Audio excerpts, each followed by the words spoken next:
முன்னாள் பிரதமர் நஜீப் ரசாக்கின் வீட்டுக்காவல் உத்தரவு குறித்து மேல்முறையீடு செய்ய அரசு தரப்பினர் முயற்சி மேற்கொண்டனர். இதனை தடுத்து நிறுத்த நஜீப்பின் தற்காப்பு தரப்பு வழக்கறிஞர்கள் மேற்கொண்ட பூர்வாங்க ஆட்சேபத்தை கூட்டரசு நீதிமன்றம் நேற்று நிராகரித்தது. அரசு தரப்பின் மேல்முறையீடு விவாதிக்கப்பட வேண்டிய ஒன்றாகும் என்றும், சட்டத்துறை தலைவரின் உரிமைகளை அது எந்த வகையிலும் நிராகரிக்கவில்லை என்றும் கடந்த வாரம் தாக்கல் செய்த மனுவில் நஜீப் கூறியிருந்தார். இதனால் மேல்முறையீட்டு நீதிமன்றத்தின் முடிவு குறித்து மேல்முறையீடு செய்ய வேண்டிய அவசியம் இல்லை என்று தற்காப்பு அமைச்சு கருதி வந்தது. இந்நிலையில் மேல்முறையீட்டு நீதிமன்றத்தின் அம்முடிவை மலாயா தலைமை நீதிபதி ஹஸ்னா ஹசீம் தலைமையில் நேற்று கூடிய கூட்டரசு நீதிமன்றத்தின் மூவர் அடங்கிய நீதிபதி அமர்வு ஏற்றுக்கொள்ளவில்லை. தமது மேல்முறையீட்டில் புதிய சான்றுகளை சேர்த்துக் கொள்ள நஜீப்பின் வழக்கறிஞர்கள் அனுமதிக்கப்பட மாட்டார்கள் என்று ஹஸ்னா கூறினார். எனவே நஜீப்பின் பூர்வாங்க ஆட்சேப மனு நிராகரிக்கப்படுகிறது. வீட்டுக்காவல் உத்தரவு மீது விண்ணப்பம் செய்ய அரசு தரப்புக்கு அது அனுமதி அளிக்கிறது என்று அவர் குறிப்பிட்டார். நகர்ப்புற புதுப்பித்தல் சட்டமான URA-வை அமல்படுத்த அரசாங்கம் முயன்று வருவதை பல தரப்பினர் எதிர்த்து வரும் நிலையில் அத்தரப்பினரை பிரதமர் டதஸ்ரீ அன்வார் இப்ராஹிம் எச்சரித்துள்ளார். இந்நிலையில் அவரின் எச்சரிக்கையை தாங்கள் பொருட்படுத்தப் போவதில்லை என்று பாஸ் கட்சியின் இளைஞர் பிரிவு நேற்று தெரிவித்துள்ளது.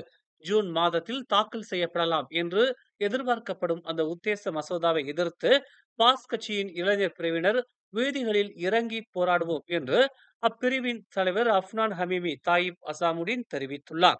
அன்வாரின் எச்சரிக்கையை கண்டு தாங்கள் பயப்படப் போவதில்லை என்று குறிப்பிட்ட அவர், தாங்கள் எந்த குற்றத்தையும் செய்யவில்லை என்றும் தங்களின் மன குறைகள் செவிமடுக்கப்பட வேண்டும் என்பதுதான் தங்களின் நோக்கமாகும் என்றும் FMT இணைய பத்திரிகையிடம் அவர் கூறினார்.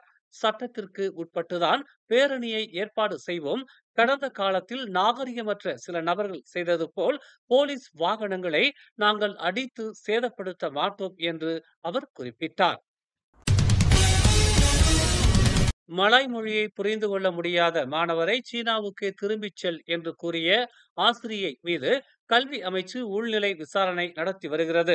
இதுகுறித்து போலீஸ் விசாரணையும் நடைபெறும் என்று கல்வி அமைச்சர் ஃபாத்திலினா சீடேக் நேற்று தெரிவித்துள்ளார். பள்ளிகளில் இனவாதத்தை நாம் ஒருபோதும் அனுமதிக்க கூடாது என்று அவர் வலியுறுத்தினார். இனவாதத்தில் ஈடுபடும் ஆசிரியர்கள், மாணவர்கள் அல்லது அதிகாரிகள் யாராக இருந்தாலும் அவர்களின் நடவடிக்கைகளை கல்வி அமைச்சு சகித்துக் கொள்ளாது என்று அவர் கூறினார். இந்த விவகாரத்தை பொறுத்தமட்டில் சம்பந்தப்பட்ட ஆசிரியை மீது உள்நிலை விசாரணை நடந்து கொண்டிருக்கிறது என்றும், விசாரணையின் முடிவுகளுக்கு ஏற்ப அவர் மீது நடவடிக்கை மேற்கொள்ளப்படும் என்றும் ஃபத்லினா சிடேக் தெரிவித்துள்ளார். கெடா சுங்கை பட்டாணி அருகே உயர்கல்விக் கழக மாணவி ஒருவரை கத்தியால் குத்தியதாக தன் மீது செஷன்ஸ் நீதிமன்றத்தில் சுமத்தப்பட்ட குற்றத்தை 19 வயதுடைய வசீகரன் என்ற அந்த இளைஞர் நேற்று மறுத்துள்ளார். நீதிபதி ரோஸ்லான் ஹமீத் முன்னிலையில் அவர் மீது குற்றம் சுமத்தப்பட்டது. குற்றச்சாட்டை மறுத்து அவர் விசாரணை கோரினார். கடந்த மார்ச் 17ஆம் தேதி காலை 10 மணி அளவில் கல்லூரி வளாகம் ஒன்றில் கீர்த்தனா என்ற மாணவியை கொலை செய்ய முயன்றதாக அவர் மீது குற்றம் சுமத்தப்பட்டது. தண்டனை சட்டம் 307வது பிரிவின் கீழ் வசீகரன் மீது அக்குற்றம் சுமத்தப்பட்டது. குற்றவாளி என நிரூபிக்கப்பட்டால் அதிகபட்சம் 20 ஆண்டுகள் சிறை தண்டனை மற்றும் அபராதம் போன்றவை விதிக்க அச்சட்டம் வகை செய்கிறது. இந்நிலையில் வசீகரனுக்கு ஜாமீன் அனுமதிக்கப்படவில்லை. மலேசியாவுக்குள் சட்டவிரோதமாக அந்நியர்களை கடத்தி வரும் கும்பல்கள் லட்சக்கணக்கில் பணம் சம்பாதிப்பதாக தெரிவிக்கப்பட்டுள்ளது.